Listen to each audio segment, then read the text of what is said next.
Well, I wanna, are you feeling nervous? No, I feel good. Good. This conversation is perfect, actually.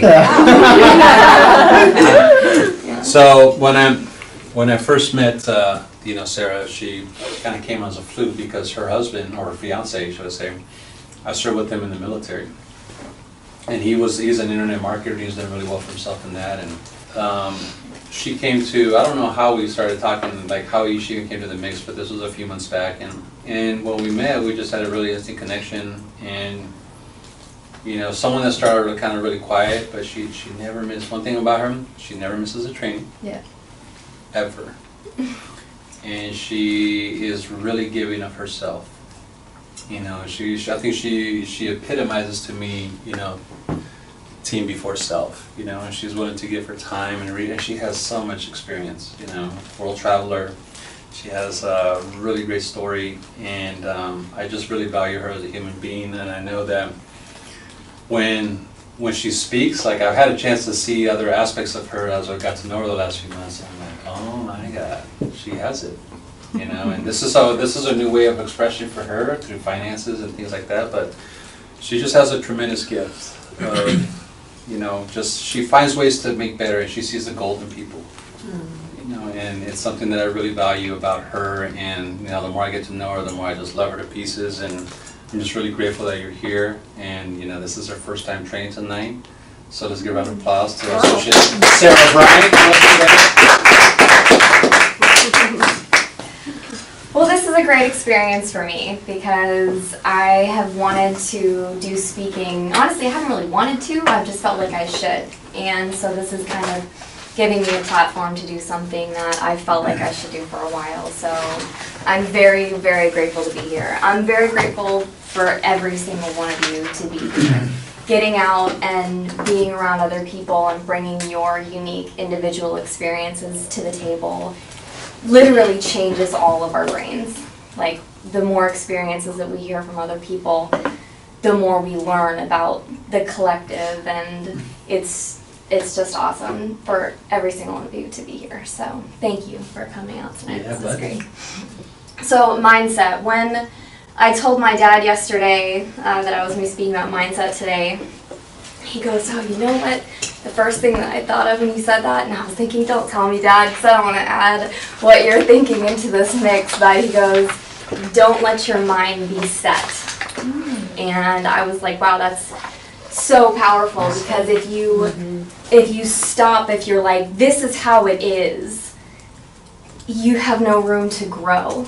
But if you always keep an open mind, then you're open to so many possibilities, and there are so many possibilities out there. So I went kind of far down the rabbit hole with this one, so hopefully not too far, but maybe we went a little bit. You're with the right group today. Yeah, exactly, actually. And there were so many, I almost talked myself out of this presentation so many times, but I had little things that kept happening that I was like, okay, no, this is okay, it's not too far, these people, they can handle it. So, I had a lot of ideas go through my mind about what I want to talk about the instant you were like, okay, you're going to be training next week. I was like, oh, and I had a bunch of stuff go through my head, but the very first one was the power of your intention. It's so powerful. But to get to the power of intention, first we're going to go through a journey into consciousness to understand how your intention really becomes real. I like this. Yeah. So I want to start with a 7-minute video, and this video sums up exactly how I feel about life. The video is pretty old. I found it in 2010, and I was just, mind blown. So it was a little bit longer. I edited some of it out. The music might be a little bit loud and annoying, but I personally found every single moment of this super profound and enlightening. So sit back, relax, take a deep breath, eat some popcorn, and open your mind. Tonight's talk is consciousness, creativity, and the brain. And if you have a golf ball size consciousness, when you read a book, you'll have a golf ball size understanding. When you look out, a golf ball size awareness. and when you wake up in the morning, a golf ball size wakefulness. But if you could expand that consciousness, then you read the book, more understanding. You look out, more awareness, and when you wake up, more wakefulness. It's consciousness. And there's an ocean of pure, vibrant consciousness inside each one of us. And it's right at the source and base of mind, right at the source of thought, and it's also at the source of all matter. There is no matter as such. All matter originates and exists only by virtue of a force which brings the particle of an atom to vibration and holds this most minute solar system of the atom together. We must assume behind this force the existence of a conscious and intelligent mind. This mind is the matrix of all matter. Matter seems like a good place to begin. The solidity of the world seems totally indisputable. As a fixed thing that you can see and touch, your body is also reassuringly solid. But beginning with Einstein, modern physics has assured us that this solidity is a mirage. All of physical matter, everything we have around us, is the result of a frequency. And what that also means is that if you amplify the frequency, the structure of the matter will change.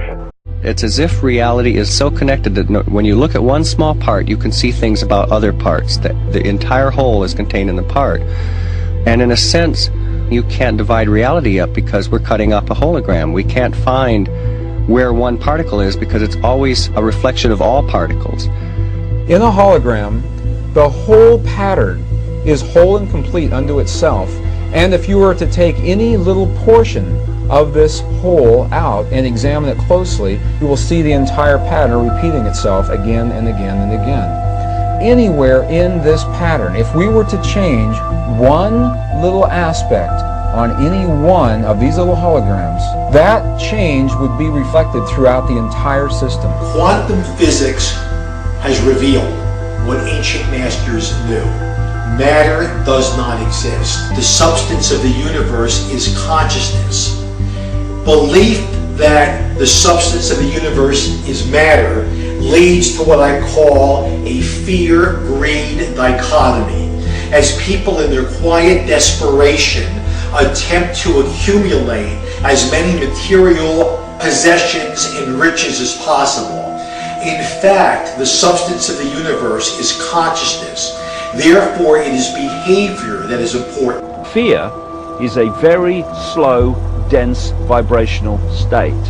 And the more you embody fear, and the whole of this manipulated society is globally is structured to make us fear, to make us have stress, to make us worry about tomorrow, and have guilt about yesterday, and forget about now. It brings us into a slow vibrating dense state. We should be very careful about what we believe about the future. The more you attach to a belief system, if reality is holographic, you're helping create it by believing it. And you know, the great clairvoyant Edgar Cayce said that reality is built out of thought, and our every thought starts to build reality. We're like spiders spinning web, and that web starts to build and build. Information is the key, because this matrix, this illusory reality that we think is real, people say to me, what is the matrix? Answer, it's information. Information creates fractals. As information flow increases, the number of fractals, mathematically speaking, increase. This was demonstrated by a mathematician named Theodore Gordon. Fractals are unpredictable functions, so things are becoming more and more unpredictable. At the subatomic level, reality behaves in accordance with the expectation of the observer, or the measurer, the scientist. Why is that remarkable? Because everything in the universe is composed of those subatomic particles. These atoms are particles that are whirling at lightning speeds around huge empty spaces, and the particles aren't material objects. They are fluctuations of energy and information in a huge void of energy and information. And what the science now is showing is that when you can change the field that the atom is in, you change the atom. And we're made of those atoms. So when we have feelings in our hearts, we're changing the field that connects the stuff everything is made of, and we literally are altering our physical reality. You know, people look through their eyes and they think this is the world, but it isn't. It's a tiny, tiny frequency range within an infinite energy field of infinite frequency ranges. And basically it's like a holographic television channel. It is the act of consciousness that actually creates the building block that the universe is made of. I can't imagine a universe that exists without us, because it's the act of us observing the world around us that is creating, allowing us to create as we go in a participatory universe. We may never find the edge of our universe as we're looking to define what this universe looks like. We may never find the smallest particle in the quantum world to see what this stuff is that we're made out of. And the reason is because everywhere we look, everywhere that consciousness explores with the expectation that something will be there, that exploration, that act of looking, observation, is the act that creates something for us to see. That we are actually building this universe as we go. Consciousness is the programming language of the universe. We are consciousness conductors. That's what we do. That's who we are. Consciousness comes through us. It emanates from us. We are the creators. We are the ones who are targeted on this planet because we are the ones who transmit the reality just like everybody else does. If you switch your brain off and you are sucked into the mainstream media illusion, we must understand that we are being used because we create reality. So if we are manipulated in a certain way, and if we are modulated in a certain way, then our creation becomes not ours but somebody else's. And what happens if we all do it? Everyone in this room decides to take control of reality. I'm talking about reality, I'm talking about quantum physics, I'm talking about taking control of things from the quantum level up, from the molecular level up, and it works. One of the things we're actually dealing with is as I say, some kind of operating system that can be hacked using words. I want to bring up some bullet points from the video and then share a couple stories, and then I would like us all to do an experiment.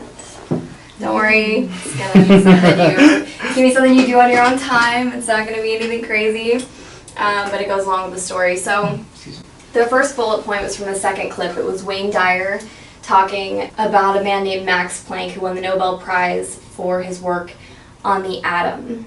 And he and Einstein were both considered to be two of the most brilliant minds in science. They were the type of people that needed real hardcore data, not like woo-woo people like me that'd be like, oh yeah, use your mind for it and whatever. No, they needed stuff that was really measurable. And as Max received the Nobel Prize, these were his words. As a man who has devoted his whole life to the most clear-headed science, to the study of matter, I can tell you the result of my research about atoms this much. There is no matter as such. All matter originates and exists only by virtue of a force which brings a particle of an atom to vibration and holds this most minute solar system of the atom together. We must assume behind this force the existence of a conscious and intelligent mind. This mind is the matrix of all matter. All of it. There is an intelligent force behind everything, and as we look for it, we're literally creating it. Everything in the physical world is made out of atoms. Atoms are made out of energy, and energy is made out of consciousness. It's made out of what we're thinking about. Matter is not solid. All of physical matter, everything that's around us, is the result of a frequency. And if you amplify the frequency, the structure of the matter changes. Even in the Bible it says that in the beginning was the Word, and the Word was with God, and the Word was God. That blew my mind. Like, I'm not necessarily into religion, but when I stepped back and I heard that again, I was like, I mean, my mind was blown. Do you guys know who this man is? The Zoro Emoto? Is he the one that deal with the water? He's the water guy, right? No, we don't know what he... Oh, that's deep, right? Okay, you'll see a little bit of it. So he's a Japanese researcher who photographs water crystals, And he's really responsible for people not really looking at water as just water anymore. During his work, he figured out that water is closely connected to an individual or group consciousness and is extremely sensitive to vibration and information such as words or music. So words have been found to affect water crystals. Japanese researcher and healer Dr. Emoto conducted experiments on water molecules. These experiments showed that human thoughts and intention can physically alter the molecular structure of water. Specifically, the water crystals were altered simply through conscious intention. Words have a vibration that will actually alter the structure of water crystals. He found that uplifting, positive, and encouraging words created beautiful and balanced, symmetrical crystals. So, when Carlo talks about using words to speak life into people, it's quite literal. It is quite literal. So this is another experiment by Emoto. It was a 30-day water rice experiment where for 30 days, every day, they went in and talked to the rice and said thank you, or said you're an idiot, or ignored it. You know, my sister, I remember the first time she just drove me crazy, and I was like just trying to get her to, you know, leave me alone, and finally I was like, I'm just going to ignore her. I was like, I can't handle it, I'm just going to ignore her. And it was more painful to her for me to ignore her than for me to get angry at her. And when I saw this, I was like, it just put that childhood memory into perspective, like, wow, it was just a really weird, sorry if I'm in the way, it was just a really weird thing for me. So these are pictures also that were taken. Can you go back? I Yeah. was just reading the... Oh yeah. What happened with the rice then? Where is this So rice? they put these, it's 3 different jars of rice, and they put them in a room and they went and talked to them for 30 days, and this one they ignored. So that one they said thank you to, that one they said you're an idiot. So this one's still white, that one's turned black, and that one's turned moldy. Yeah. Wow. I know, I was like, what? So, done? And it's all based on the fact that they're in water. The water is what's receiving the message. Yes. Along with the connection with the rice. Wow. So, okay, so this is also from him. This is different water with some of these bottles of water he just labeled, you know, thank you or gratitude or love or whatever. Some of them were bad. Some of them, you know, I hate you, and it turned out like that. I love you turned out like that. This is the same polluted water. And this is from a bottle of water, and then 500 people sending it positive vibrations, and then that's what it turned into later. Yeah. That's fascinating. Isn't it? I love this. I think it's so beautiful. So clearly, words and intention or lack thereof have power. So if matter doesn't exist, and intention, vibration, prayer, words, feelings, and thoughts are the most powerful force in the world, that brings us to the second point of the video. Is life really like a hologram? Is it in an intangible illusion? It's an interesting thought. And if it really is, if none of this is real, if it is an intangible illusion, if the whole image is in the part, if it's all, do you guys understand what a hologram is? Yeah. Very complicated, but it's like in every piece of the hologram is the whole. So if that's true, what that means to me is that when we change ourselves, we change the whole. So when you become better, you're literally making all of reality better. Every choice you make, no matter how big or small, is going to affect the entire world. No pressure.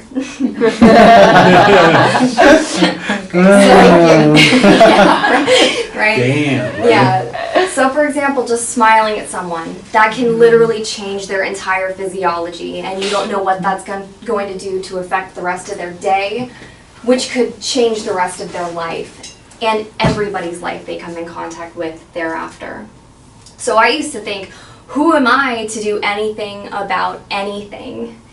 And now I've realized you are everything. We all are everything. We're all a part of the whole, and everything we do changes the whole. Consciousness is the programming language of the universe. We are consciousness conductors. Infinite consciousness comes through us, and if we switch our brain off, if we let the program, the repetitive program take over and just become a cog in the system, doing the 9-to-5 robot thing, no one's going to have better intentions for you than you are. And this is one of the most serious and important reasons I see to become an entrepreneur, because you don't want someone else to take over your mind, because they're not going to have your best intention at heart. So, part 2, what is intention? According to Joe Dispenza, intention is getting clear on what you want. You don't have to know how you're going to get what you want. You just have to know what you want. And the more clear you get about it, the more specific you'll be. Exactly the stories you guys were just talking about. The breast cancer story. Oh, maybe I'll get a boob job. Isaac, oh, I want to be wise. You've got to be specific with this stuff, because if you're not, you never know what's going to happen. So it's got to have specific reasons. I've got tragic stories too about being broad. Here's an example of being broad from me. So many things that led up to this presentation, I was just like, yeah, no, I'm supposed to share this.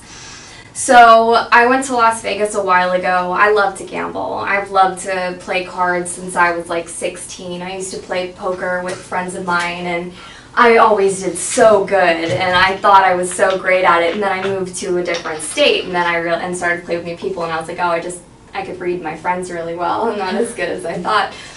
Anyway, I went to Las Vegas once, and I went with the sole intention to gamble, just to gamble, and specifically to have other people buy me in. I was gonna just get dolled up and walk through casinos and wait for people to ask me to play, because I had seen it happen before. I'd been to Vegas quite a few times, and I realized after I got there, why am I here? I don't want to do this at all.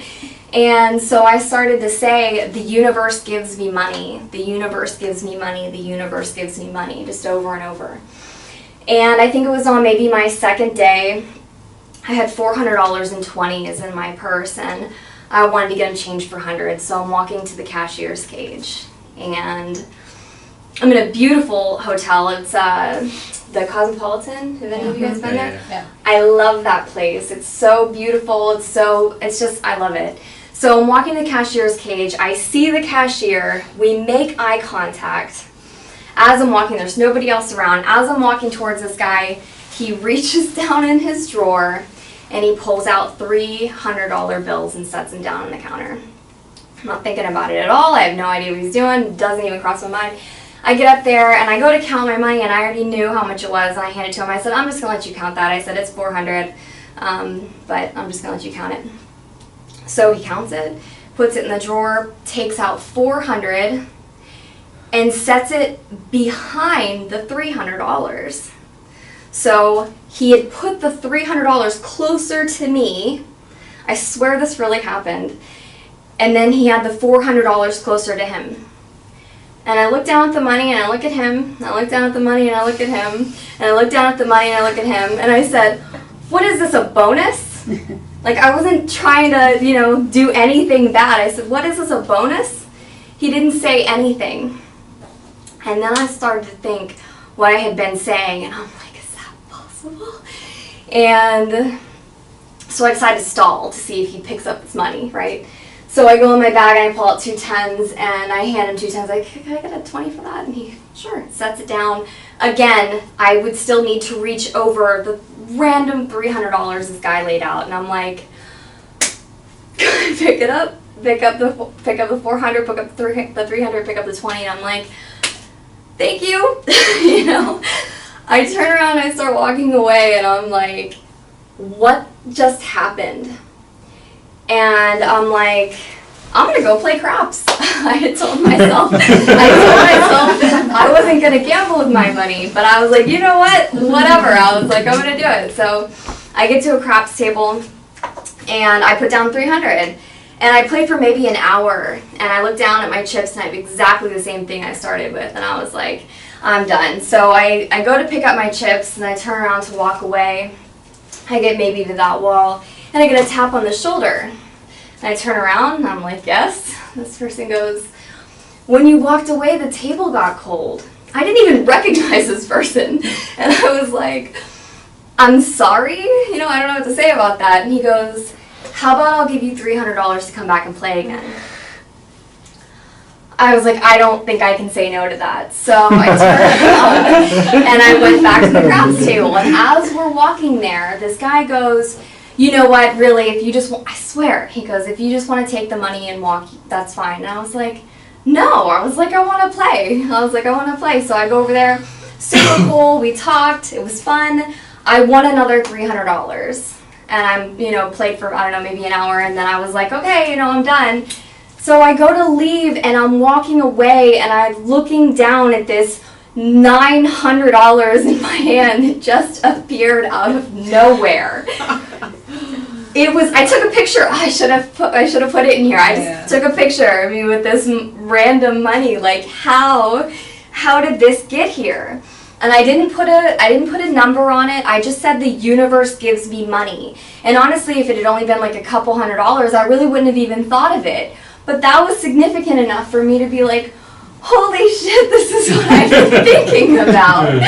So how much time passed between your manifestation and your visit to Las Vegas? I was in Las Vegas. So I got to Las Vegas and I was like, why am I here? I was like, I don't want to be doing this. Okay. And then I started to say that over and over, and it was probably 2 days. 2 days went by, and I was saying that randomly. I said it maybe, I don't know, a few times. I'm not sure how many times I said it, but I really thought it. And I was like, how? How's it gonna, like, I'm in Vegas. There's money everywhere. Like, it'll happen somehow. So, anyway, so that happened. So, another story, and then we'll go into the experiment, was when I lived in Florida, I stopped by a friend's house and we got caught up in a conversation and we started talking about a book called Prometheus Rising. It was have any of you heard of that book? No. I've heard of it. Super, super interesting. And at the end of the book, at the end of every chapter of the book, they have an exercise for you to do. And he says that the reader absolutely will not understand the book unless they do the exercises given at the end of every chapter. You cannot understand it unless you do the exercise. It's exactly like you being like, you can read about how to do a backstroke, but until you get in the pool and do it, you're not really going to understand it. So chapter 1 is the thinker and the prover. And the first quote is from Buddha, and it is, all that we are is the result of what we have thought. It is founded on a thought. It is based on a thought. Experiment 1. So I'm at my friend Chris's house, and we decide to read this book. And he's walking around, he's pacing the room, right? It's not a big room, it's, decent sized room. He's pacing the room, reading the first page of this. So we get to the end of the chapter. I'm sitting down, and we get to the end of the first chapter, and the first experiment is, imagine that the universe is going to give you a quarter. It's mystically going to appear. The universe is going to give you a quarter. It's not like it's just going to, it's going to give you a quarter. So Chris and I both are scanning the floor for quarters, right? Like, we're both looking, like, okay, where's the magic quarter, right? So then he goes into the second part of the experiment, is imagine. So on a separate occasion, after you found the mystical quarter, imagine there are just quarters lost everywhere. There's just quarters everywhere. So of course you're going to find a quarter because there's quarters lost everywhere, right? It's your mind just finding or attracting or creating, or who knows how this stuff works, but it's going to happen one way or another. So what? No, it's just the same as if you buy a car and you say, I'm buying this because I like it and it's different. And then that same day you go out and you see your exact car everywhere. Exactly. Your mind is saying, exactly. I see this now. Exactly. And boom. Yeah. So he goes into the second part, and there's quarters everywhere. And he's getting to the end of the chapter and he stops. And he looks at me and he looks down and he picks up his foot and he goes, did you do that? And I said, do what? And I swear to God, this man had a quarter under his foot. I'm not joking. And he said it was cold. He said it was not room temperature. He said it was cold, as if it had appeared. All right? I would not make this up, okay? So I'm like super confused. Like, did he do that? But I was watching him, right? So that happened. So 2 days go by. It might have been the next day. He was going to the airport, and he sends me a picture. He sits down in an airport chair, and he sends me a picture. The chair he sat down in, next to him was a pocket full of change. Someone's lost change with a quarter in it. Okay? So I'm like, okay, you know, I'm like, wow, that was really fast. I hadn't been imagining a quarter. So we started this exercise. I didn't tell him this. I didn't imagine a quarter. I started imagining a $50 bill.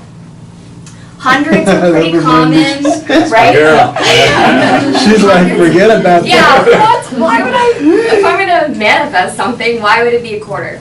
So I thought hundreds are pretty common, 20s are pretty common, 50s are not that common. So I thought, I'm going to find a 50, or I'm going to manifest one, create it, it's going to be lost. I didn't care, and I wasn't imagining two different ways. I was just imagining getting a $50 bill and giving it away. So thinking about how reality works, the images in your mind, that's how you attract it, because your mind doesn't know the difference between what's imagined and what's real. So I saw that part in my head. I saw me giving away a 50. I didn't know how I was going to find it, but I saw me giving away 50. And I knew I didn't want it to be something I worked for. I wanted it to be free money for me, because I didn't want to just, you know what I mean? So I was like, I'm going to the experiment here. Let's, make this work at least for free for me. So after Chris had gone to the thing, it was maybe about a week later, I texted my friend Serena, and I said, we're going to go to the casino. And Serena was super broke. I knew she was really in a really bad spot in her mind. She really was. And she was like, I can't. And I said, stop it. I go, we're going to go gamble. It's going to be fun. Don't worry about it. I'm going to take care of it. I was like, we're just going to go have a good time. She was like, are you sure? And I said, I'm positive. So we get to the casino, and we go into the big poker room, and I put $100 down for each of us, for both of us. So it was 50 for her, 50 for me. I'm totally not thinking about this experiment. We sit down at a table, and I go out like that. Like we had been playing for a while. When I bet, I'll bet big. If I think I got it, I'm just gonna go all in. Like, I'll bet big. And I gave myself away. I laughed. This guy was just so serious, and I couldn't take it anymore. So I just laughed, and he was like, okay, I call. And so I went out. I told Serena, I said, don't worry about it. I said, stay, take your time. I said, I have my phone. I've got, I keep myself entertained for hours. And so I go over, and maybe 20 minutes later, maybe less, she gets up and she comes over to me, and she hands me all her chips. And I just told her I was going to buy her in. I didn't say she owed me anything. I didn't say she was going to have to give me the chips back. But she walked up to me and just handed me all the chips. So I take them over to the cashier's cage. I didn't count them. I had no idea what was in there. And I set it down, and this lady, and they always, consistently, have always just given me the biggest bill back. It's not been like, do you want 20s? Do you want a couple 5s? It's always just been the biggest bill they had. This lady hands me 2 50s, and I'm like, oh, okay, I won't lose my money. And as I'm going to hand Serena $50, I was like, holy shit, that's the $50 that manifested out of nowhere. I didn't pay for it. It was free money for me, and she just made $50. I texted Chris immediately. I was like, you will never believe what just happened. So that was mind-blowing to me. And the experiment that I think that we should do, and you could do one that's different, but I think it would be interesting to do it this way, is to imagine someone coming to you, even if no one knows you do life insurance, imagine someone coming to you and being like, I need to take care of my future. Like, they might not even be talking to you in a way that they're expecting you to be able to help them, but just someone coming to you and being like, I need a life insurance policy, I need help with my finances, I need help with my savings, anything. Just start imagining, because you can't understand it until you do the experiment yourself, but you really have to see it. You really have to believe it. And one of the things I've noticed, especially with entrepreneurs that are good people, is some of them, I think a lot of them have a hard time with receiving money. And I think in this business in particular, it is a lot easier if you don't necessarily imagine yourself receiving money, but you can imagine yourself helping people. And in this business, helping people results in money. So, just a thought. So that's it. So I think that you should imagine that. And the last thing that I want to close with is one more thing for you to think about and to prove to yourself. And that is that you are a very wealthy entrepreneur. Not necessarily using the word successful, because successful, you could be happy and be successful being happy, but imagine yourself being a very wealthy entrepreneur, because the more wealthy you are, truly the more miracles you can make happen. So, that's it.